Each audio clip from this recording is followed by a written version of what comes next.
Hello guys, when dealing with external APIs from Laravel, I often see developers do HTTP request, then check if response is successful, and then process the JSON.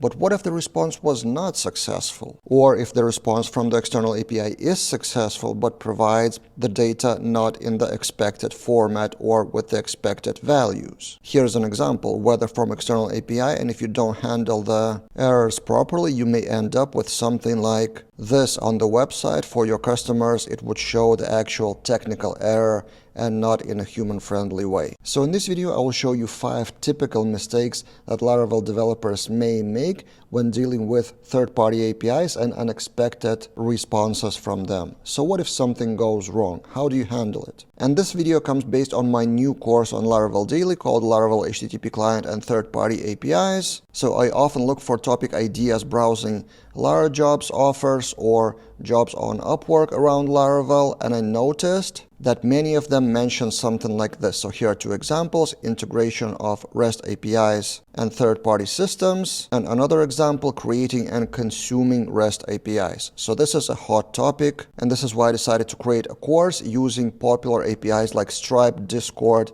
or GitHub, showing the main things that you need to know about HTTP client. And as usual, after every course release, I do something for free on YouTube. So in this case, this will be a summary of bad scenarios from those APIs and how to deal with those. The link to the full course, as usual, will be in the description below. Now, let's see those 5 typical mistakes that I've noticed. Mistake number 1 is not having the fallback values if some response data is not structured as expected. So for example, undefined array key, in this case of Open Weather Map API, corresponds to this line in the return statement. And I made that mistake intentionally just to show you the result. The actual correct key is description. So if we refresh with that, we have the data correctly shown on the page. But my main point is that if you make a typo here somewhere, like put the text or just make a typo here unintentionally, then you should provide still the fallback value, whether the error is on your side or on the side of API that may have been changed. So the actual better behavior, you can see that already in other key and value pairs. This is the operator for something unexpected happening. So this is exactly what we should do here. Like this, empty value if something goes wrong, and then as you can see, we don't have the description here. Not sure if you noticed the difference because it's empty and then the blade just doesn't show that value, but there are no errors happening on the page for your users.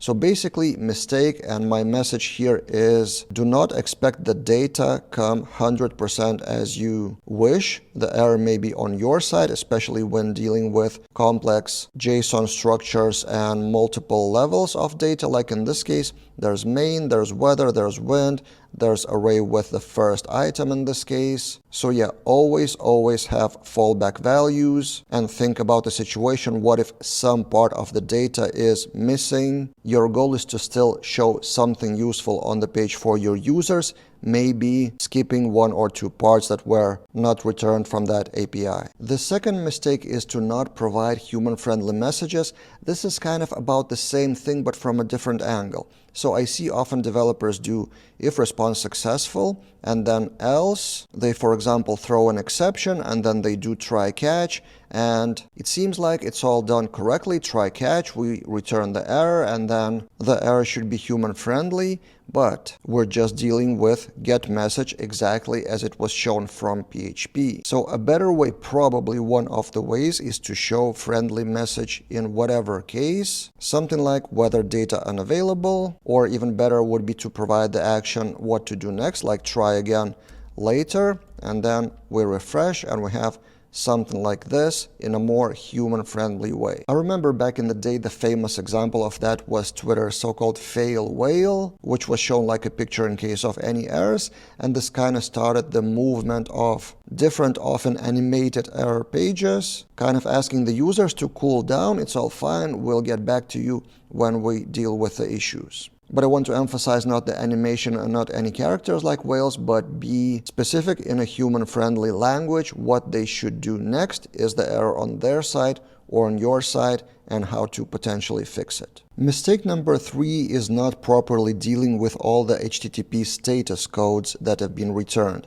So for example, response successful, what it does under the hood if we click inside is just checking the status for 200. Which means basically, okay, success status. But let's look at the docs of another popular API, Stripe Payments. The list of status codes on the right, and let me zoom that in. Okay is just one of the codes potentially returned. And each of the failure status codes actually means something. So for example, 401, the problem is with Stripe API key. For example, 429 means rate limited. Or 500 errors usually mean the fault on their side somewhere. And you could, of course, deal with those status codes separately. This is the example code from Stripe implementation. And then you override that with PHP or Laravel exceptions with more human-friendly error messages, right? So this is kind of step 1 in a better direction. Provide different messages for different HTTP status codes, which gives more information to the user what they should do or what to expect.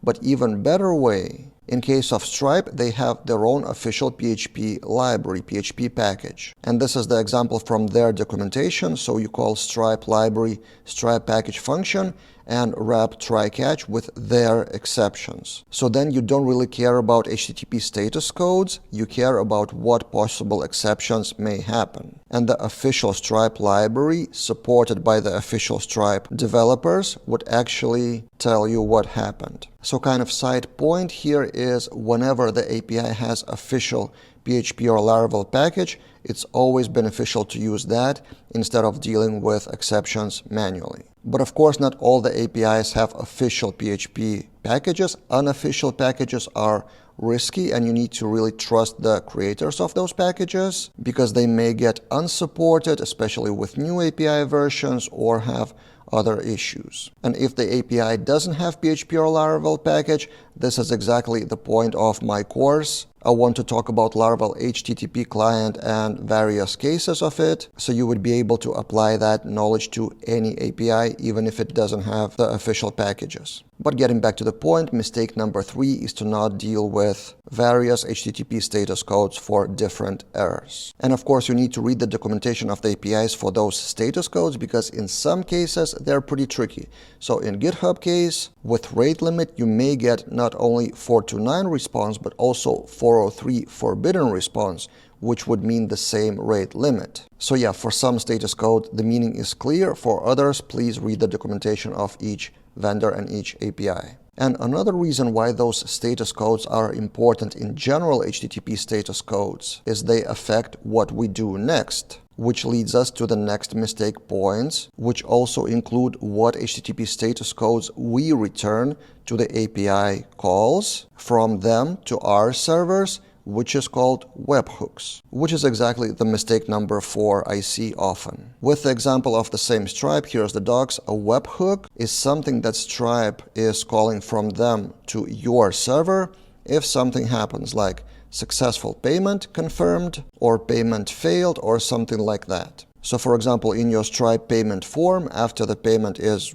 successfully processed with payment intent, you redirect your user to success page. But then in the background, the payment is not finished yet, fully finished. And only when it finished on the Stripe server, it will send you the webhook to finally confirm that it was successful, which may happen a bit later, usually within a few seconds, but still, your mistake may be not properly handling that webhook. So if you don't provide the specific route for webhook to handle that URL, and if you don't process that and return 200 at the end, which is where we get back to HTTP status codes, then your user may end up in the situation where status of the order is still pending and not completed, and they would not actually receive the item they paid for, although they saw the success page.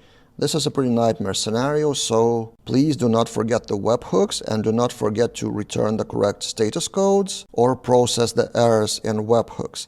And how you process the errors is important. Stripe, after sending the webhook, they would expect and wait for 200 status code returned, which means that operation is successful, finished, and no need for retries. But if you return 500, some of the webhook operators like Stripe would likely retry to send the webhook, or later from Stripe dashboard you can trigger the webhook retry manually as well. But the point still stands, it depends on what HTTP status code you return. So for example, here in Stripe process service, I called it Stripe webhook service, which is a part of, by the way, that course. All the code that I'm showing here is part of the repositories in the course. So we have try catch here, and based on the type of error, so if it's invalid argument, then we still return 200 with processed false, which means that something is incorrect with webhook data. It may be a bot or someone trying to hack the payment. So in that case, Stripe should not retry the webhook. But if we return 500, we throw an exception, we still log it internally probably, and then Stripe will retry. So basically, mistake number 4 is not handling webhooks properly. But if we go back to retry, it leads us to mistake number 5, and it's about retries. And this is where I want to end this video, quoting 2 tips from the course. You can manually set the retry mechanism, the retry logic. So for example, you're calling the external API, and in case of specific exceptions, for example, connection exception, you may retry 3 times with exponential backoff or delay, 100 milliseconds increased each time. So the first retry will be after 100, then the next one after 200, and the next one after 400 milliseconds. And you can provide the condition when to retry or if to retry. And this is the second tip with a bit different syntax, but basically showing the same thing. Retry every second or every 2 or 4 seconds, only in case of server errors. Again, this is where we get back to HTTP status code being really important. So if, for example, that API service is down, you may retry in a second or in a few seconds. Or if, for example, we hit rate limit, maybe that rate limit is also down to the second, and retrying in a few seconds may result in successful call. So yeah, mistake number 5 is not providing the retry strategy if something goes wrong with the external API. So yeah, these are 5 mistakes that I've noticed that developers may make quite often with external APIs. Did I miss something? Any other mistakes you mentioned? Or maybe I was wrong somewhere and there are better ways to deal with some of those mistakes? Let's discuss in the comments below. And as I mentioned, the full course with the repositories, with all those code examples, and with text comments, because the lessons are both videos and texts. The link to all of that will be in the description below, available for premium members of Laravel Daily website. That's it for this time, and see you guys in other videos.